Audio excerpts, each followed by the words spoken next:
Hello everyone and welcome back to the Cyclocross Social podcast. Today we have a busy program because there was not only a race in Belgium in Gullegem, there were also races in France, in Troyes and in Switzerland in Hittnau. We'll be talking about all of them, and with me here to do that are Tom and Issam. Hey everybody. Good evening. So first we'll go off and talk about the race in Gullegem, which doesn't count to any classification, one of only 3 races that doesn't count to any classification that managed to survive in Belgium.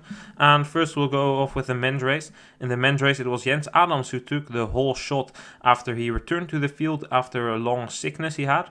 He led the first lap, but then it was Dieter Zweek who attacked, and he had a gap for a bit, but he got caught, and that was due to a quite quick pace by Van der Poel. At that moment we had 8 leaders, and it was Thibaut Nys who crashed there. And after that we only had 2 leaders left, Pidcock and Van der Poel, but Van der Poel quickly distanced Pidcock. And until Pidcock, Pidcock only managed to come back when Van der Poel had a bike change, but Pidcock was quickly dropped after that, and one attack was really enough for Van der Poel, and he went on to claim just another victory in front of Pidcock and Jens Adams, eventually ending 3rd. So Van der Poel here claiming his 2nd victory in 2 days. I think he really rode on cruise control. He also said it in the interview before the race that today was really not... It was an important race for him, but he didn't want to go all out because tomorrow there's another race on the program. Yeah, indeed. It was a race on cruise control. He controlled the race actually. He tried to do it early actually, and Pidcock came back, and from there on Van der Poel just picked his moment again, and from there on it was just pacing to the finish line and trying to save as much energy as possible for tomorrow, or at least the World Cup in Hulst. Indeed, 3 races in 3 days is pretty intense for the calendar. Given this year we've had much less races on the calendar as well. The riders have only been doing typically 1 race every weekend, so suddenly to go to 3 is quite a big jump. So yeah, taking it a bit easier today to rest up for tomorrow. Pidcock in 2nd didn't seem to give it his absolute maximum as well, judging by his interview afterwards. I think for him we could say the same. Tomorrow is the big day. Most certainly, yes. World Cup, only 5 rounds this year. This is round number 4 coming up tomorrow. And yeah, it should really be a big battle again. Van der Poel, Pidcock, Van Aert, Isbit, Uver. And yeah, Pidcock will be hoping after Namur, when he just couldn't quite hold off Van der Poel and Van Aert in that last quarter of the race. I'm sure he'll be hoping to take it to them tomorrow and try and come out on top. Yeah, I don't think that Pidcock was really happy with his result today, but I don't think he was disappointed in a way, and he is already with his head in Hulst and thinking about how he can win that one, because he's really motivated to bring one World Cup victory home. A clear difference between Pidcock and Van der Poel was their tire thread. The beginning, Van der Poel was not happy with what he was riding on. He changed tire pressures and tire thread during the race. You also saw him have a few slips in the beginning of the race. I think that's only one of the few interesting things that we can take away here, because for the rest it wasn't the most exciting race. But Van der Poel, in the end, he said only in the second half of the race I was satisfied I started with a wrong tire thread. Does any of you have an idea on what tire thread he was starting compared to Pidcock? Well, it looked like Van der Poel went with the Dugas Smallbird, which is kind of it's a strange tread with quite like small knobs on the tire, but quite a lot of them. And yeah, it can be good in these courses where it's quite grassy with like a slippy top surface. But he was sliding out a lot. And Pidcock looked like he went for the Limus, the aggressive mud tire. So it wasn't super muddy today, but it looked quite slippy, so I guess the extra grip was needed. Yeah, I think especially in the corners, Van der Poel struggled a lot, and in the end it was also maybe a little bit lack of concentration, especially if you look at the whole of the race. It was not the smoothest in a way. He had some hiccups here and there, but definitely the tires played a big role in the beginning of the race, but he quickly realized what was up and changed them. Another interesting thing here was the return of Jens Adams to the field. He was infected with the cytomegalovirus virus this summer, and he wasn't able to race until now. He rode a good race here, 3rd. Do you guys think he can maybe potentially still be able to get a World Championship selection? Well, it showed after the great start he had in the race, leading that opening few laps and 3rd place. It really shows he took his time to come back strong, and yeah, if he can keep repeating solid performances like that, like less than 10 seconds behind Pidcock in the end. And yeah, I don't see why he shouldn't be in the selection with the likes of Arts, Isabit, and Van Aert. He might actually be a good pick for the Belgium selection, especially because he's not part of a team in the sense of that he is not teammates with Paul Sauze or even with the track Baloise Lions. He would be a very good pick for a rider that would work for both leaders in a way, and also work for Van Aert. And he's just a very good rider. For this result in particular, I wouldn't take it like guarantee for a top 10. We have to see what he's going to do in the next few races. Because today we knew that Pidcock and Van der Poel were not on 100% in terms of effort. So, but definitely somebody that could be fitting in the Belgium selection for the World Championship. I think Adams will definitely be hoping that Van Aert wins the World Cup, because if Van Aert wins the World Cup, it means Belgium gets an extra place at the World Championships, and that could be just the place that he gets, and I think he'll be battling it out against someone like Thijs Aerts. Let's run down the entire top 10 then. We had Van der Poel in front of Pidcock and Adams. Just off the podium was Vermeers and Felipe Orts. Then we saw Dieterswijk in front of Joran Viseuren, Emile Verstrenge. In 9th Thibaut Nys, and in 10th Jim Arnouds. Thibaut Nys in 9th, it doesn't represent the race he rode. He was super strong in the beginning. He was at the front with the breakaway. He had a super start, but he crashed once, then was still in the contention for 7th or 6th place, but eventually he crashed again. Very unfortunate, because I think Thibaut Nys really showed today that he is super strong and super talented. Indeed, it was a bit of a smaller field today, which played into Nice's advantage.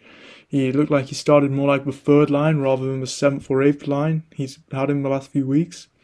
And he was able to get a really good start and kind of be up there with the favourites. So I think that's what he struggled with in recent weeks. The starts just cost him really badly.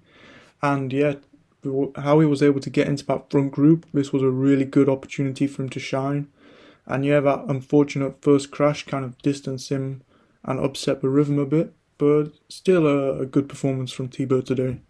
Yeah, I think Thibaut really did a good job. We know already that he is a talented guy, and he showed it several times.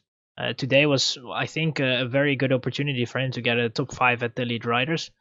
But unfortunately, he had that crash. If you look at the race also in the end, the way he crossed the line, he really was struggling with his back. So let's hope it's not something that will go on with him, the pain, I guess. But yeah, he was limited after that crash and couldn't really put the effort in that he wanted. The guys who ended in front of Nice are definitely some guys with some potential and talent as well. Because if you're ending in the top 10 here, I mean, you're doing a good job. Of course, there's some guys missing. You'll always have that saying, but these under 23 guys, maybe this is more of a representation where they would stand if they would have been normal under 23 races this season. Indeed, yes, there's really been kind of a lack of under 23 races this year with just the elites.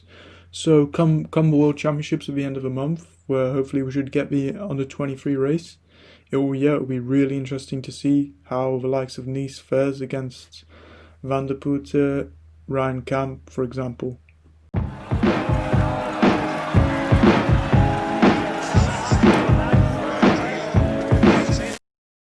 The women's race looked a lot like the women's race we had in Bredene just a couple of days ago. It was Ribeirol who took the fastest start, but Vos quickly took over and immediately opened the gap over the rest.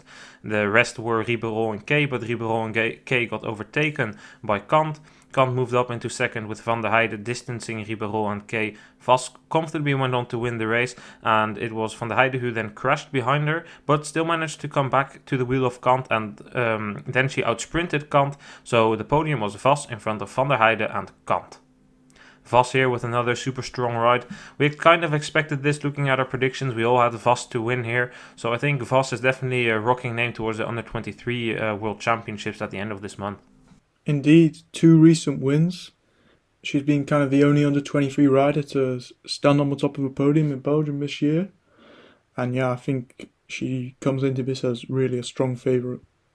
Yeah, I mean, Vash has been astonishing today, and it was a very good performance from her. Dominating, and for somebody at such an age to dominate a race the way she did is just a very strong performance.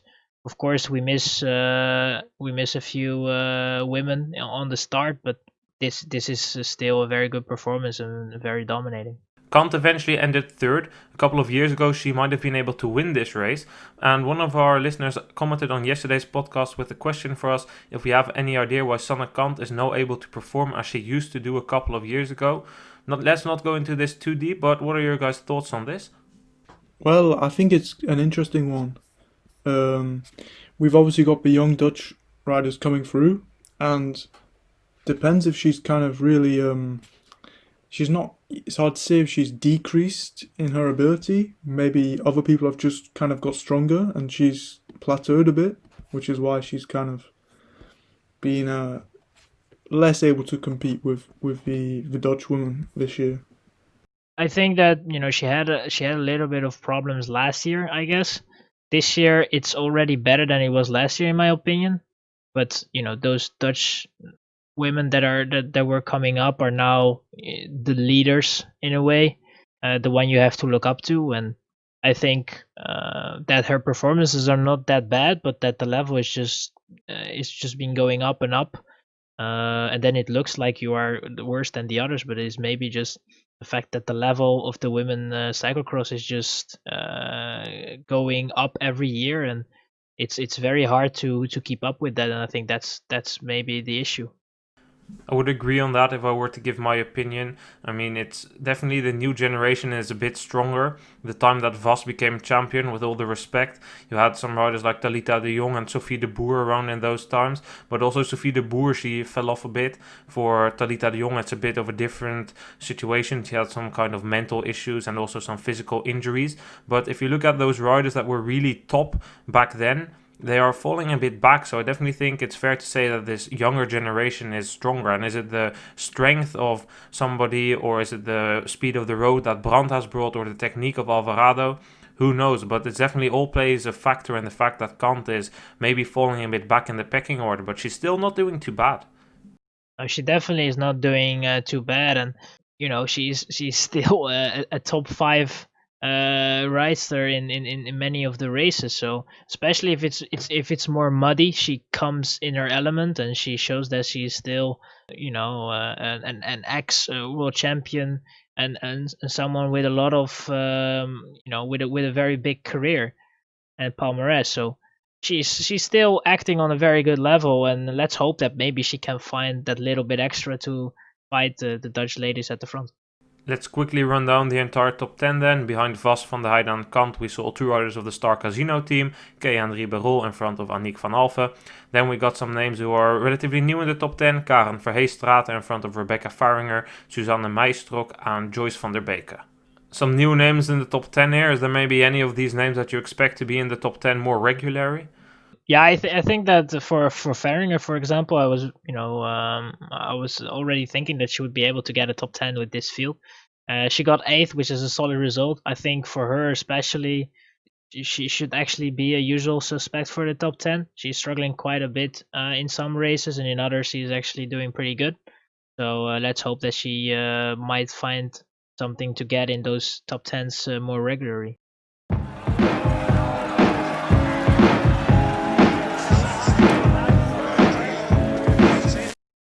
On the other side of the border with Belgium, there was racing as well. In Troyes, there was a men's race and a women's race. In the men's race, it was Lucas Dubois who took the fastest start, but David van der Poel already overtook him after a couple of corners. He paced, and that way we had 5 leaders, David van der Poel and Clément Venturini being the main names there, because they quickly, after that, attacked, and Venturini, the French champion, who also rides on the road for AG Dessert, set up a high pace, dropping David van der Poel, and for a long while, 6 or 7 laps, it looked like Venturini was on the way to the win, but in the penultimate lap he went down on the barriers, and that made David van der Poel get the connection back, so we had 2 leaders going into the last lap.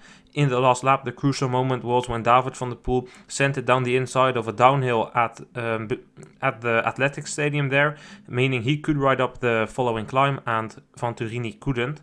Venturini still managed to come back to David van der Poel, but that is when things started to go wrong for Venturini. First he slipped away in a corner, managed to correct himself, and then we came to the barriers, and this time he absolutely did it perfect on the barriers, but he did it so good, he jumped so fast over them, not losing any speed, that he ran into the back of David van der Poel, and that's when the commentator said une chute, deux chutes pour Venturini, and that really said it all. It was done for Venturini, race over for him, David van der Poel won in front of Venturini, and behind that Hugo Anin came back from probably 20th place or something to get third. It's the 5th time that both David and Mathieu win a UCI Cross in the elite category on the same day. I think David van der Poel rode a pretty good race, and Tom, you predicted it yesterday that David van der Poel would win in front of Venturini. Yeah, indeed. In these races outside of Belgium, Van der Poel seems to always go really quite well, actually.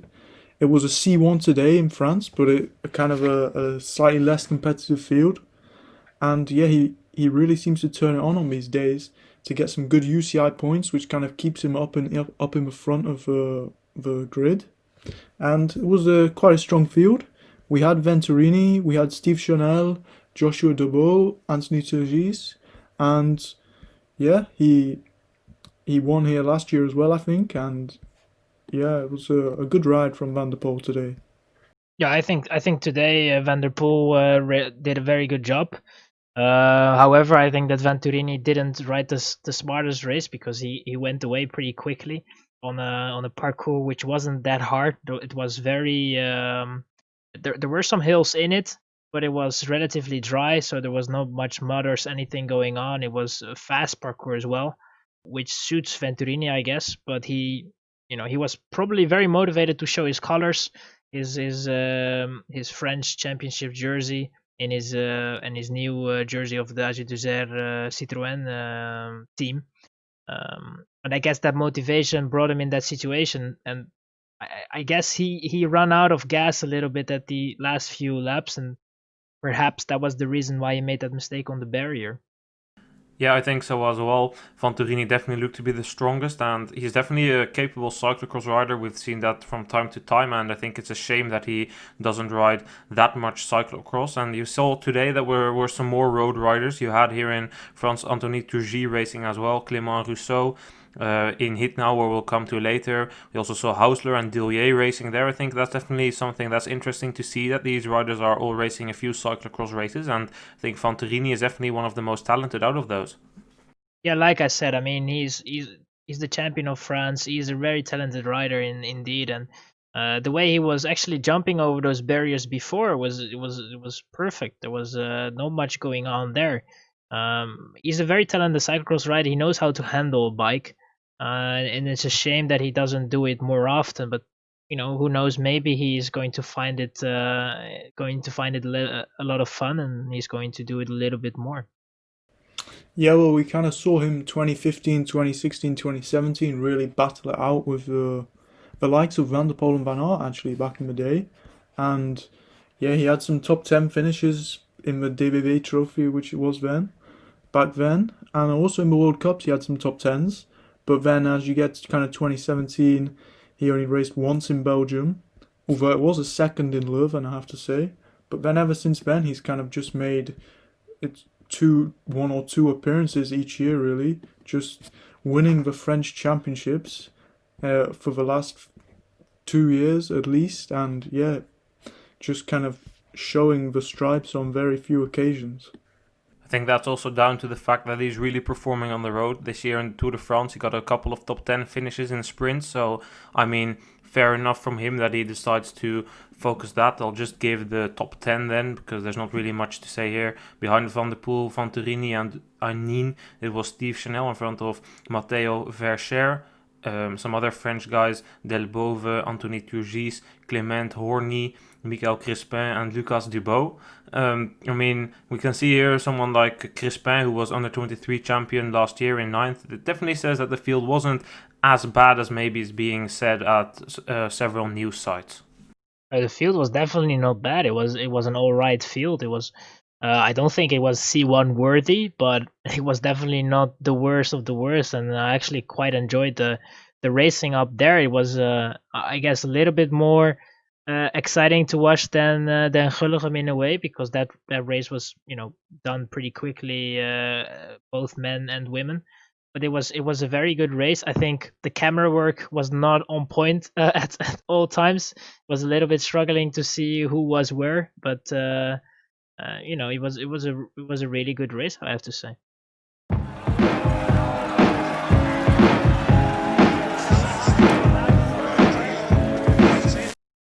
The women's race there was maybe a bit less. It was Foucounet, the rider from Arkea, who had the head start, but it was quickly already Dura Fouk who took over, and she basically did what Vos did in Gullegem. She led from start to finish, and she went on to win, even though she was being chased by Line Burquier for pretty long.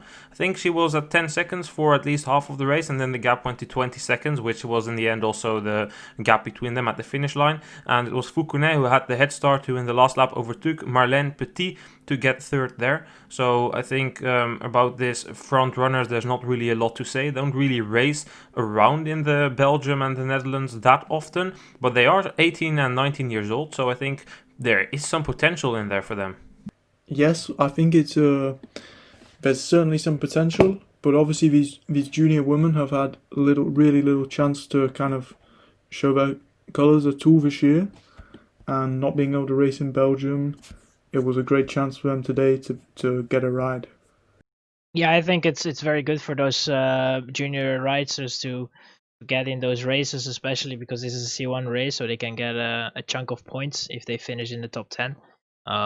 So it's only good for them to have a little bit of competition. This is not the strongest field you have in cyclocross in the women category, but it's still in a way very competitive, and especially for those on junior women, it's for them very nice to have a little bit of competition in a way, because this is a little bit closer to their level than the elite women in Belgium who are racing in Belgium are.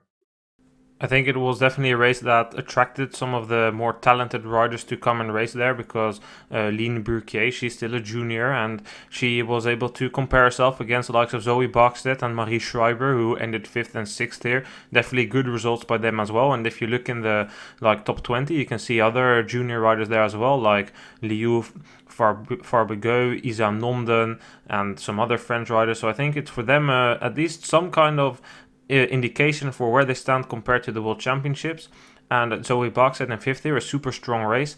Later this week we'll have a podcast with her going up. She said is going to say in that podcast that she likes tough muddy parcourses. Well, I think she was in the wrong place there today, because it was super fast. Still ending 5th there. Good stuff. Yeah, if you wanted to have some mud, this is not really the race to go to, I guess. Like we said, it was very fast, and there were some hills in it. There was no running at all. I guess there was the only running that they had was that hill what you had on by the track field stadium, which if you didn't take it well, you had to run a little bit and then get on your bike again, and the barriers. Other than that, it was just very fast, and I guess after all, it's still a good result for her, and definitely something to take with you to the next races. Indeed, I would really agree with you on that one, and I think she's still definitely my pick for the World Championships in Ostend at the end of the month. That'll be a much tougher course, I think, and one which will suit her a bit better.